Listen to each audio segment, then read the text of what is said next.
محمود يا حاج محمود اتكسرت الحيطه يا حاج زليطه امل راح امل راح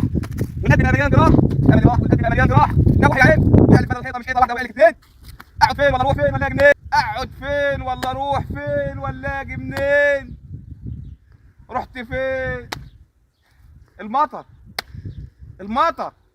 5 دقايق مطر يعمل ده كله يعمل هدوا عليا البيت اقعد فين انا والعيال واللي مجنني هو راح فين عمال ادور عليه رحت فين يخرب يا ابوي يخرب يا ابوي ايش اللي هو على البيت يا ابوي الحقني يا عم عبقريني بدماغك ده اخواتي فين اخواتك اخواتي فين انا لاقي حد انا ماليش الا فرده الكاوتش دي الكرة بتاعتي فين هو ده وقت كوره روح شوف حد يجي يدور معايا على اللي وقع مني تحت الكرة يا تروح كورتاش هو ده وقت كوره يا انا اشوف لك حد من الولد يا عم حقاق يا خراب ايش يا البيت وقع يا ابوي البيت وقع يا ابوي يا لهوي يا لهوي عليك يا حاج وهب اتهدي بيتك وتكبي زيتك يا حاج وهب من لا عليك البيت هو مين ده؟ من لا عليك البيت يا يا اخوي دي يا ابو عبقريني يا هاي انت قد ماليش الا زلطه انا هو ده اللي ليه جايب لي اوسخ واحد في البلد هو ده اللي ليه الله يخرب يا ريت البيت كان يا ريت البيت اتهدى عليه كنت مت ولا كنت شفته وشه يا ريتني ما كنت شفته وشه يا خرابي يا اهي كده كلها خمر فين يد ابوك يد مال يد مال ابوك مال ابوك ياله مالك يا حق وهب يا جدع ماله كان هنا يا حجاج هو مين؟ كان هنا الواد وقع عليه البيت هنا دور عليه هنا يا حجاج اوعى ياله دور بسرعه فين ياله؟ يا خراب بيتك يا حاج وهب ده انا ثوره علامي ارمي يد الطوب ده وقع لا الواد لا فيه تحت شويه تحت مش فين؟ قادر تحت ايوه تحت لا تحت تحت عندي تحت يا خراب بيت انا من ساعه ما شفت وشي ده مش لاقيه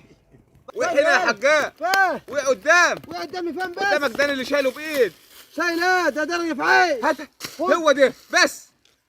هو ده ها هو ده اللي ادور عليه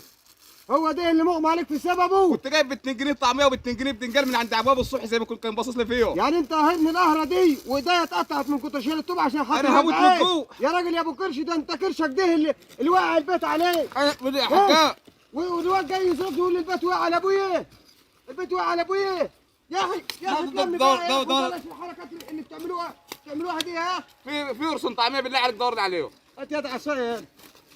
هات روح يا اخي امشي من هنا امشي ابوي ده انت دني ده انت دني انا اللي ديني ايوه مش عارف تعمل مع عم حقاق طب انا هقول لك على حاجه روح لعمك حاج قول له زي بعض يدور على قرص الطعميه وهو كده كده هناك اجي بسرعه طبعا ما تغموش ما كده كده البيت اتكسر ما ناكلش يعني يا جدعان ما ناكلش يبقى خراب بيته واللي اتقفل لا حول ولا قوه الا بالله يا جدعان حالك يا رب الواحد مش عارف ايش فيه بس بيدور الراجل بيته يقع انا جاي ادور معاه على العيال اللي يكونوا تحت البيت وهو بيدور لي على رغيف عيش بيدور لي على رغيف عيش راجل دني وراجل ببطني والله ولا البهايم والله انا قلت البهايم عنده شدام قطار لو وقعت عليهم حتى هتموته وهو كل اتاري بهايمه في الغيط واولاده في الغيط وحته البيت اللي وقعت لي على رغيف عيش يا عم حقاق يا عم حقاق ابوي بقول لك ما نشرب الطعميه وصل طعميه يلا يا ابني الحجوابه يا ديني يا ابو بطن انت الحجوابه بتاعكم دي راجل دين وراجل ببطن يا دي الناس خلاص ما بقاش عندها ضمير يا جاي ملهوف على بيته وعلى سعيه واولاده انا بيدور لي على رغيف عيش ده حاجه تقهر يا جدعان ادي